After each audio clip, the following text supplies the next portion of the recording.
प्रोत्साहन देण्यासाठी हे किती महत्त्वाचं आहे?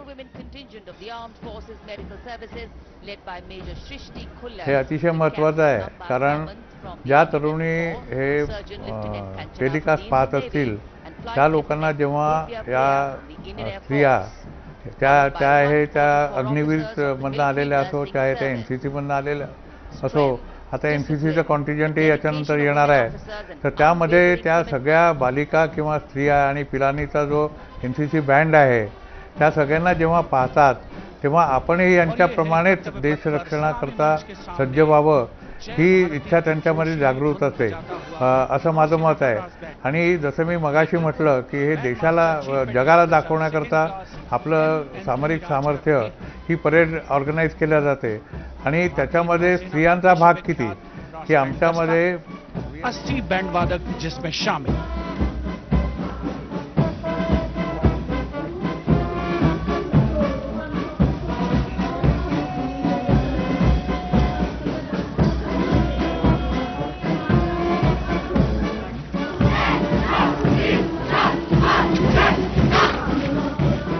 नौसेना ब्रास बैंड के ठीक पीछे है नौसेना का मार्चिंग कंटिंजेंट 144 युवा नौसैनिकों की ये टुकड़ी, जिसमें महिला और पुरुष दोनों ही शामिल हैं. नेतृत्व लेफ्टिनेंट प्रज्वल M कर रहे हैं.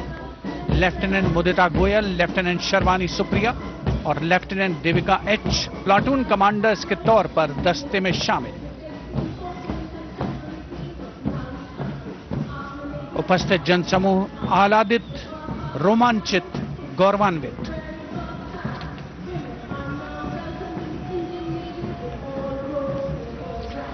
और यह है सलामी मंच के सामने पहुंचती हुई भारतीय नौसेना की झांकी, जिसमें दो महत्वपूर्ण विषयों को दर्शाया गया है. पहला है नारी शक्ति.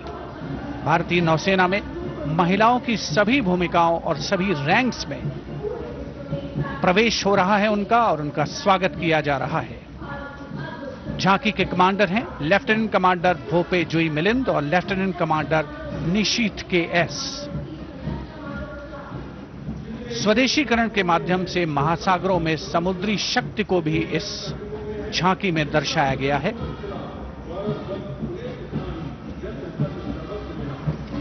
A special tableau that acknowledges the contributions made by veterans in nation building.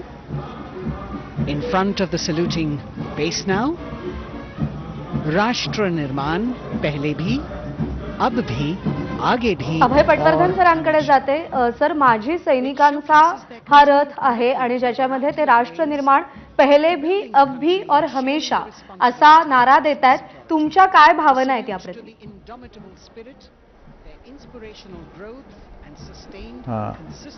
पहिल्यांदा यावेळेला असा चित्ररथ एक्स सर्व्हिसमनचा आलेला आहे, ही आमच्याकरता अतिशय अभिमानाची गोष्ट आहे.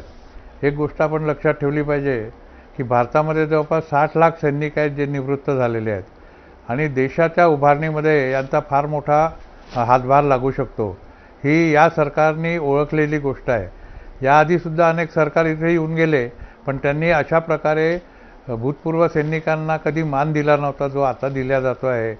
आणि जसं मगाशी कर्नल ढगेंनी सांगितलं की त्याप्रमाणे जे आमचं सर्व्हिसमध्ये असताना कॉन्ट्रीब्युशन आहे या देशाच्या रक्षणाकरता, तेच कॉन्ट्रीब्युशन त्याच जिद्दीने आम्ही देशाच्या उभारणीकरता सुद्धा देतो किंवा देशाच्या समोर जाण्याकरता सुद्धा देतो, विकासाकरता सुद्धा देतो, हे याच्याद्वारे दर्शवण्यात आलेलं आहे.